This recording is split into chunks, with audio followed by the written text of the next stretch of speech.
এটা নিঃসন্দেহে আনন্দের। এবং যারা এই অফার লেটার পেয়েছেন তাদের ভবিষ্যৎ উজ্জ্বল হোক এবং কাজের মধ্য দিয়েই তারা চাকরি যে পেলেন তাদের যে যোগ্যতা, এটার যথার্থতা তারা নিশ্চয়ই প্রমাণ করতে সক্ষম হবেন, এটাই আমার বিশ্বাস। আমি যেটা বলতে চাইছি, টিএসআর আমাদের ত্রিপুরা পুলিশের একটা অত্যন্ত গুরুত্বপূর্ণ অঙ্গ। বিশেষ করে আমাদের ত্রিপুরায় যখন সন্ত্রাসবাদীদের দৌরাত্ম্য শুরু হলো, ত্রিপুরা পুলিশের শক্তি কম ছিল। সীমান্ত এলাকাটা খোলা, বিএসএফ পাহারাদারি করত, কিন্তু তাদের সংখ্যাও কম। সন্ত্রাসবাদীরা ত্রিপুরা বাংলাদেশ সীমান্ত সংলগ্ন এলাকাতেই বাংলাদেশের ভেতরে ঘাঁটি গেড়ে ওখান থেকে ত্রিপুরায় ঢুকে আক্রমণগুলি তারা সংগঠিত করত এবং আক্রমণ সংগঠিত করার পর ওখানে নির্বিবাদে পালিয়ে যেতে পারত। এরকম একটা সমস্যা চলছিল। এই পরিস্থিতিতে ত্রিপুরার সরকার, বামফ্রন্ট সরকার, নৃপেন চক্রবর্তী মুখ্যমন্ত্রী, দশরথ দেব উপমুখ্যমন্ত্রী, কেন্দ্রীয় সরকারের দৃষ্টি আকর্ষণ করে এই সন্ত্রাসবাদীদের মোকাবেলার প্রশ্নে কেন্দ্র যাতে যারা সন্ত্রাসবাদ মোকাবেলায় সক্ষম, অভিজ্ঞ এবং সেইভাবে ট্রেন্ড আপ, এরকম কেন্দ্রীয় ফোর্স থেকে, বাহিনী থেকে একটা উল্লেখযোগ্য সংখ্যক এই বাহিনী পাঠিয়ে ত্রিপুরা সরকারকে সাহায্য করার জন্যে অনুরোধ জানিয়েছিলেন। কারণ তৎকালীন পরিস্থিতিতে ত্রিপুরার যা শক্তি এই নিরাপত্তা বাহিনীর, এটা দিয়ে এটা মোকাবেলা করা কঠিন ছিল। কেন্দ্রীয় সরকার সাহায্য করেনি এটা তো বলা যাবে না, কিন্তু প্রয়োজনের সাথে সঙ্গতি রেখে যেই সংখ্যক দেওয়া দরকার এটা তারা দিতে পারছিলেন না। এবং একটা সময়ে যেটা ধীরে ধীরে উপলব্ধিদের মধ্যে আসতে শুরু করলো যে কেন্দ্রে যে সরকার, তারা তো বামফ্রন্ট সরকারকে পছন্দ করে না, আর এই সন্ত্রাসবাদীদের কার্যকলাপের মধ্য দিয়ে বামফ্রন্ট সরকারের সম্পর্কে সাধারণ মানুষের মধ্যে একটা বিভ্রান্তি তৈরির সুযোগ আছে, খুব বিক্ষোভ হচ্ছে। কাজেই এটাকে পলিটিক্যালি এক্সপ্লয়েট করাও একটা লক্ষ্য যে ছিল না তা না, কিন্তু এটাকে বলা যায় মানে প্রকাশ্যে না এনে কেন্দ্রীয় সরকার উপযুক্ত সংখ্যক সিকিউরিটি বাহিনী পাঠিয়ে যেভাবে রাজ্য সরকারকে সন্ত্রাসবাদীদের মোকাবেলার জন্যে সাহায্য করা দরকার ছিল সেটা করছিল না।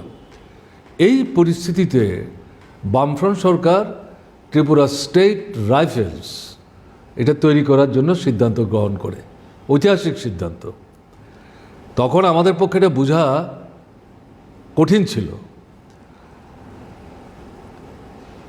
একটা ব্যাটালিয়ন দিয়ে তারা শুরু করে এবং সম্ভবত শেষ পর্যন্ত সেই সরকার থাকার সময়ে দুটো ব্যাটালিয়ন করেছিলেন, যদি আমার ভুল না হয়। তারপরে তো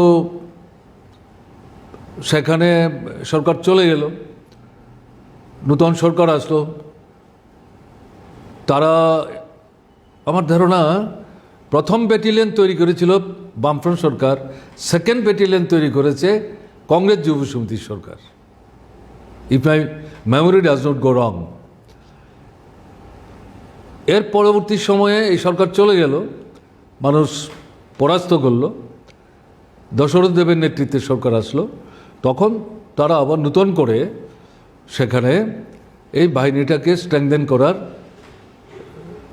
চেষ্টা করতে থাকেন। কারণ থার্ড লেফট্রন্ট গভর্নমেন্ট আসার পর সন্ত্রাসবাদীদের আক্রমণের ব্যাপকতা এবং তীব্রতা এটা বাড়তে থাকে।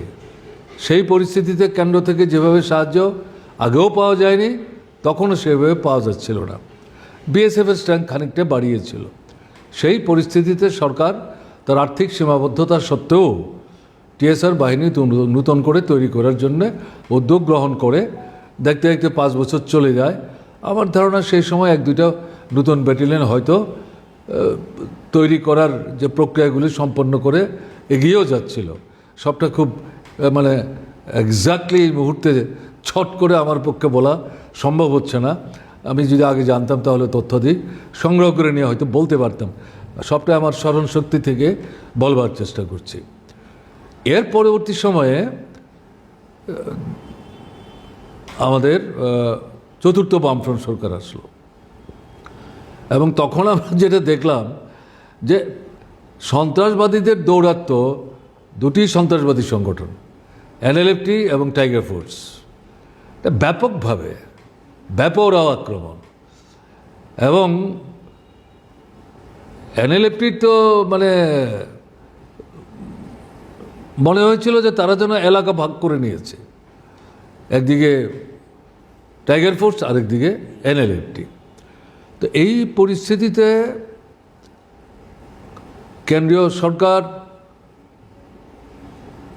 সাহায্যের প্রশ্নে বিরোধিতা না করলেও মৌখিক কার্যকরী ক্ষেত্রে সেভাবে সাহায্য করছিলেন না, তা আমরা বুঝতে পারছিলাম। এবং এই পরিস্থিতিতে রাজ্য সরকার চতুর্থ বামফ্রন্ট সরকারের সময় থেকে ব্যাপক একটা উদ্যোগ গ্রহণ করে শেষ পর্যন্ত সেখানে সব মিলে 12 থেকে 13টা ব্যাটালিয়ন এটাকে তোলার চেষ্টা হয়। এবং এই যে টিএসআর ব্যাটালিয়ন,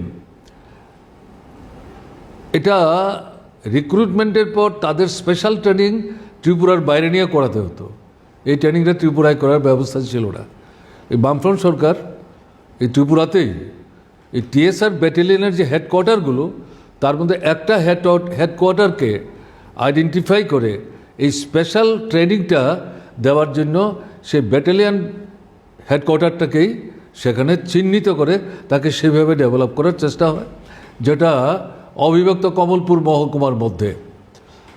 এবং পরবর্তী সময় এখানে উত্তর পূর্বাঞ্চলের বিভিন্ন রাজ্য থেকে তাদের এলাকার এই জাতীয় সমস্যাগুলো মোকাবেলা করার জন্য এই জাতীয় যে ব্যাটালিয়ন তারা রেইজ করতেন, তাদের স্পেশাল ট্রেনিংয়ের জন্য তারা ত্রিপুরা সরকারের তৈরি করা এই স্পেশাল ট্রেনিং সেন্টারে তারা লোক পাঠাতেন। এর থেকে বুঝতে পারছেন আমি কেন কথাটা বললাম, যা আমাদের এই সামগ্রিক প্রচেষ্টার মধ্য দিয়ে আমাদের যে অগ্রগমন, তার যে ডেভেলপমেন্টটা কোন স্তরে গেছে। এবং শূন্য পদ, একটা বাহিনীতে তো পদ শূন্য হতেই পারে, স্বাভাবিক। এই শূন্য পদ বেশি দিন যাতে পড়ে না থাকে, এটা খুব তাড়াতাড়ি ফিল আপ করার চেষ্টা করা, এটা বিভিন্ন স্তরেরই, একেবারে ডাইরেক্ট যে মানে প্রথম যে জোয়ান সেখান থেকে আরম্ভ করে তার টপ লেভেল পর্যন্ত।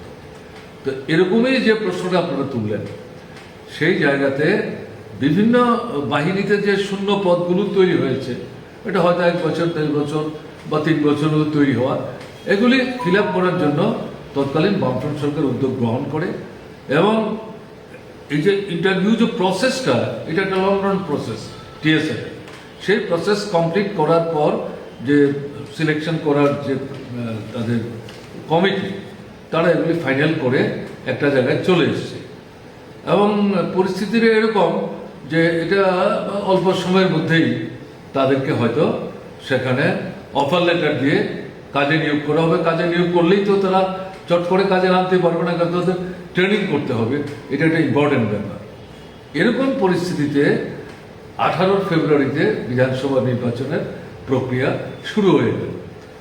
সেই প্রক্রিয়া শুরু হওয়ার কারণে বামফ্রন্ট সরকার সচেতনভাবেই, যদিও এই গোটা প্রসেসটার সঙ্গে যারা লিঙ্কড আপ ছিলেন, তাদের যারা নেতৃত্ব, এটা পুলিশ প্রশাসনের লোক নেই, তারা কিন্তু মানে চাইছিলেন যে এদের সমস্ত পদ্ধতি প্রকরণ মেনে এই ভোটের প্রক্রিয়া শুরু হওয়ার আগেই আমরা যেহেতু এটা কমপ্লিট করে ফেলেছি, তাদেরকে তো রিক্রুট করে ট্রেনিংটা করিয়ে নিলে আমাদেরই সরকারেরই সুবিধা হবে এই সন্ত্রাসবাদী কার্যকলাপ মোকাবেলা করার প্রশ্নে।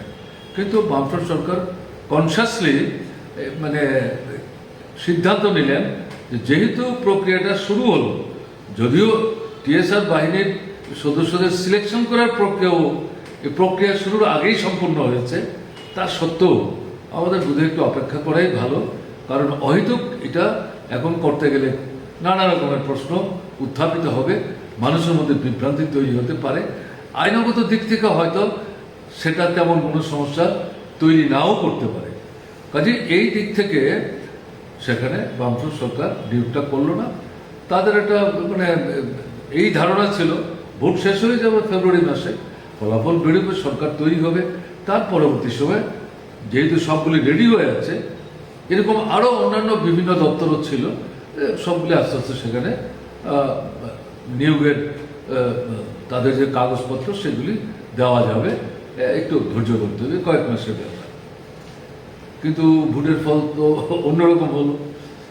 কিন্তু অন্যরকম হলেও আমাদের ধারণা এরকমটা ছিল না যে নতুন সরকার এসছে বলে আগের সরকার এই টিএসআর সহ অন্যান্য বিভিন্ন দপ্তরে নিয়োগ করার প্রক্রিয়াগুলি সম্পন্ন করে যারা চাকরি পেতে পারেন যোগ্য প্রার্থী, তাদের যে সিলেকশনটা করে গেছেন এটা একেবারে বাতিল করে দেবেন, এরকমটা আমাদের ধারণার মধ্যে ছিল না। কারণ আমরা এইভাবে করতে অভ্যস্ত না। কিন্তু আলটিমেটলি দেখা গেল তারা এটা করলেন। এবং এরকম জায়গায় এই যে টিএসআর যে ছেলেরা পেল, তারা তো সরকারের সঙ্গে তারা কথা বলার চেষ্টা করেছে, তারাও তো তৎকালীন মুখ্যমন্ত্রীর সঙ্গে কথা বলার চেষ্টা করেছেন। আমি জানি না মুখ্যমন্ত্রীর সঙ্গে শেষ পর্যন্ত তারা কথা বলতে পেরেছিলেন কিনা, তারা আমাদের কাছে এসেছিলেন। তাদেরকে আমরা বলেছি, দেখো এটা তো এখন আমাদের হাতে নাই, এখন যেটা হতে পারে বিধানসভায় আমরা প্রসঙ্গটা তুলতে পারি, আলাদা করে কারোর সাথে ব্যক্তিগত আলাপচারিতার মধ্য দিয়ে তারা যে অবস্থানটা নিয়েছে এটা বোঝা যাচ্ছে এটা একটা পলিটিক্যাল মানে দৃষ্টিভঙ্গি নিয়ে তারা সিদ্ধান্তটা নিয়েছে। এটা আলাদা আলাপ আলোচনার মাধ্যমে সমাধান হবে এটা মনে হচ্ছিল না।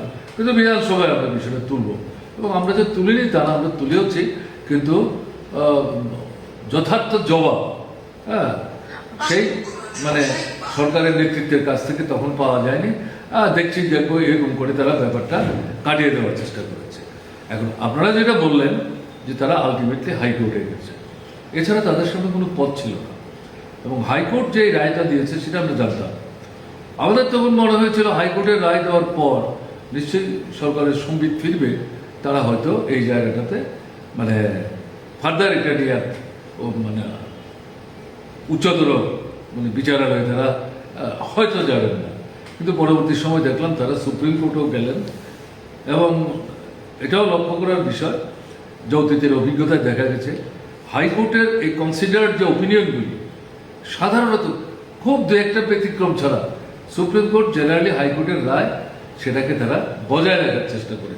আমাদের তখন বিশ্বাস ছিল যে প্রথম এবং প্রথাগতভাবে এদের সিলেকশনটা যেভাবে হয়েছে, যে প্রক্রিয়াতে হয়, এবং যারা সিলেক্টেড হয়েছে তাদের ব্যক্তিগতভাবে সিলেক্টেড কোনো এলিমেন্ট নিয়ে কোনো প্রশ্নও নেই, এরকম একটা জায়গায় দাঁড়িয়ে হাইকোর্টেও পরাস্ত হলো সরকার, সুপ্রিম কোর্টে গেছে, স্বাভাবিক কারণে সেখানে এই সরকার মানে আলটিমেটলি স্ট্যান্ড করতে পারবে বলে আমাদের মনে হয়নি। যাই হোক, in course of time supreme court সেখানে রায় দিয়ে বলল যে না, হাইকোর্টের সিদ্ধান্ত সঠিক এবং এটাই কার্যকরী করতে হবে। একটা নির্দিষ্ট সময় দিয়ে তাদেরকে বলা হলো অবিলম্বে তাদের অ্যাপয়েন্টমেন্ট লেটার দেওয়ার ব্যবস্থা করো। এখন আপনাদের কাছে যেটা শুনলাম, সুপ্রিম কোর্টের এই রায়ের পরেও বেশ কয়েক মাস সময় অতিবাহিত হয়েছে। আমার ধারণা হয়তো রাজ্য সরকার চিন্তা ভাবনা করেছে এরপরেও সুপ্রিম কোর্টের আরও ব্রডার কোনো মানে বেঞ্চের দৃষ্টিতে তারা বিষয়টা আনবেন কি আনবেন না। তা আলটিমেটলি আমার যা মনে হয়েছে যে দেরিতে হলো শুভবুদ্ধির উদয় হয়েছে, যে আর কত মানে মানে লজ্জার সম্মুখীন আমরা হব। আলটিমেটলি তারা সেখানে আপনাদের কথা মতো, আমি এটা জানতাম বা আপনাদের কাছে শুনলাম, গতকাল থেকে পোস্ট অফিসের মাধ্যমে তারা অ্যাপয়েন্টমেন্ট লেটার দিতে শুরু করেছেন। এবং এটাই প্রক্রিয়া, এটাই পদ্ধতি। চাকরি, সরকারি চাকরি, এটা পোস্ট অফিসের মাধ্যমেই অ্যাপয়েন্টমেন্ট লেটার ছাড়া উচিত। আমরা তো তাই করতাম, আমাদের আগেও যে সরকার ছিল তারাও তাই করতেন। শুধু মাঝখানে কংগ্রেস উপজাতি যুব সমিতির সরকার যখন এসেছিল 4-5 বছরের জন্য, দেখা যেত নানা পারিবারিক অনুষ্ঠানে পকেটে করে অফার লেটার নিয়ে যেতেন মন্ত্রীরা, তারা ওখানে গিয়ে এগুলো জায়গায় জায়গায় বিতরণ করতেন। এগুলো নিয়ে নানা কথাবার্তা তখনও হয়েছিল, প্রতিবাদ হয়েছিল, সমালোচনা হয়েছিল। আলটিমেটলি তারা এটা বন্ধ করেছিলেন কিনা জানি না। তো এরা তো ওই জিনিসটা শুরু করেছিলেন। কিন্তু আপনি প্রশ্ন করলেন যে তারা এতদিন পর্যন্ত যাই কিছু চাকরি বাকরি দিয়েছে সব অনুষ্ঠান আয়োজন করে গিয়ে এরকমভাবে পোস্ট অফিসের মাধ্যমে করলো, ব্যাপারটা কি? তা আমার নিজের যেটা মনে হয়েছে, তারা তো লজ্জায় পড়েছে এবং এদের সিলেকশন তারা করেনি, বামফ্রন্ট সরকারের সময় হয়েছে। তা এতে কোনো জায়গায় ত্রুটি, খামতি, বা মানে ঘাটতি, এগুলো তো কেউই নিরূপণ করতে পারেনি, না হাইকোর্ট না সুপ্রিম কোর্ট। এরকম পরিস্থিতিতে তারা কেন বাতিল করলেন এটা জাস্টিফাই করতে পারলেন না। এই জায়গায় তারা হয়তো অনুষ্ঠানের আয়োজন করার ক্ষেত্রে আগ্রহ সেভাবে দেখাননি, যে সাংবাদিক বন্ধুরা জিজ্ঞেস করলে কী জবাব দেব, কেমন হয়তো দেরিতে হলো এটা উপলব্ধি করেছেন। লজ্জার মাথাকে বারবার কোর্টের দ্বারস্থ হয়েছেন এবং শেষ পর্যন্ত আর যখন কোথাও যাওয়ার সুযোগ নাই এবং এখানে শূন্য পদও আছে, এটা আর দেরি করা উচিত না, শেষ পর্যন্ত হয়তো এটাই তারা করেছেন, আমার যা সাধারণভাবে মনে হয়েছে। যাই হোক, শেষ পর্যন্ত অফার লেটার ছেড়েছেন, কিন্তু এটা করতে 7.5 বছর 8 বছর নিয়ে নিলেন। হ্যাঁ, এটা এই সরকার ঠিক করেনি এবং সবটাই হচ্ছে রাজনৈতিক সংকীর্ণ দৃষ্টিভঙ্গির বহিঃপ্রকাশ। সরকার বদল হতে হবে, এখন চাকরিতে তো নিয়োগ করতে হবে এবং এতে তো দলীয় দৃষ্টিভঙ্গিতে চাকরির তো কোনো সুযোগ নেই। এটা প্রসেসের মধ্য দিয়ে সেখানে প্রার্থী বাছাই হবে। এরকম একটা জায়গায় দাঁড়িয়ে আগের সরকারের সময় কোনো একটা প্রসেস চলছিল, তার থেকে একটা কনক্লুশন ড্রন হয়েছে। নতুন একটা সরকার আসায় রাজনৈতিক দিক থেকে দৃষ্টিভঙ্গিগত ফারাক থাকতে পারে, তার জন্য আগের সরকার যে প্রসেসটা কমপ্লিট করে গেল এটাকে এইভাবে বাতিল করে দেওয়া, এটা একেবারেই মানে মানে কি আমি বলবো, একেবারে মানে সংকীর্ণ রাজনৈতিক দৃষ্টিভঙ্গি। এটা নিচু মানের মনোপ্রবৃত্তি বলে আমাদের মনে হয়েছে। বিধানসভায় আমরা তুলেছি, কিন্তু সঠিক কোনো জবাব তখন আমরা পাইনি।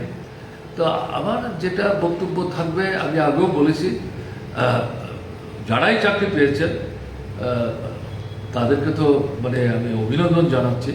তারা অত্যন্ত মানে তাদের নিজেদের উপর আস্থা ছিল, নাহলে তারাও এতদিন এভাবে কন্টিনিউ করতে পারতেন এটা মনে করার কারণ নেই। তারা জানতেন তারা তাদের যোগ্যতার নিরিখেই বাছাই হয়েছে এবং কোর্টে বারবার এটা জাস্টিফাইড হয়েছে এবং তাদের বাছাই সম্পর্কে কোনো প্রশ্ন তুলে তাদের এটা বাতিল করার পক্ষে এমন কোনো যুক্তিগ্রাহ্য বক্তব্য সরকার উপস্থিত করতে পারেনি। এটা তাদের মনের মধ্যে একটা বিশ্বাসের ভিত্তিটাকে মজবুত হতে সাহায্য করেছে এবং তারা ডিটারমাইন ছিল মনে হয়েছে। হ্যাঁ, will see up to the last.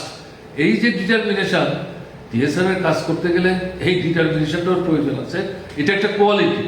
ফলে আমরা চাইব যে তারা এসছেন, দেরিতে হলেও চাকরি পেয়েছেন, বয়স তার মধ্যে চলে গেল অনেকটা, কিন্তু তারা উপযুক্ত ট্রেনিং লাভ করার মধ্য দিয়ে মজা নেন, তারা যাতে তাদের যথার্থ যোগ্যতার প্রমাণ রাখতে পারেন, এটাই তাদের কাছে আমাদের প্রত্যাশা থাকবে।